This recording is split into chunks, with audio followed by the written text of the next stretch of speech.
गुंडाविरोधी पथक हे पोलीस आयुक्तालय हद्दीत मालमत्तेविरुद्ध गुन्हे करणाऱ्या आरोपींची माहिती काढत असताना गुंडाविरोधी पथकाचे पोलीस अंमलदार दयानंद सोनवणे तसंच गुरु गांगुर्डे यांना गोपनीय माहिती मिळाली की एक इसम चोरीचे मोबाईल फोन विक्री करण्यासाठी CBS परिसरात येणार आहे। सदरची माहिती वरिष्ठांना देऊन त्यांच्या मार्गदर्शनाखाली गुंडाविरोधी पथकाचे पोलीस अधिकारी उपनिरीक्षक संदीप पवार, गुंडाविरोधी पथकाचे प्रभारी अधिकारी पोलीस उपनिरीक्षक संदीप पवार तसंच पथकानं CBS परिसरात सापळा रचला असता सराईत गुन्हेगार इसम वाजिद जयद शेख व 21 वर्ष राहणार गल्ली नंबर 4 सादिक नगर वडाळा गाव नाशिक यास ताब्यात घेतलंय।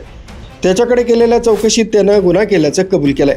त्याच्यावर गंगापूर तसंच भद्रकाली पोलीस ठाण्यात चोरीचे गुन्हे दाखल आहेत। आरोपी वाजिद शेख याच्या ताब्यातील चोरीचे सॅमसंग कंपनीचे एकूण 6 मोबाईल फोन असे एकूण 2 लाख रुपये किमतीचे मोबाईल जप्त करण्यात आले।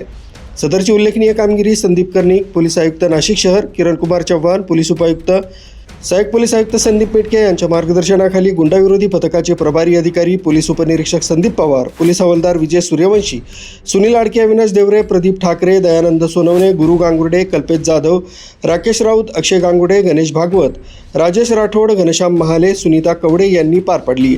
मुख्य संचालक रवींद्र जाधव, लोकराज्य न्यूज, नाशिक रोड।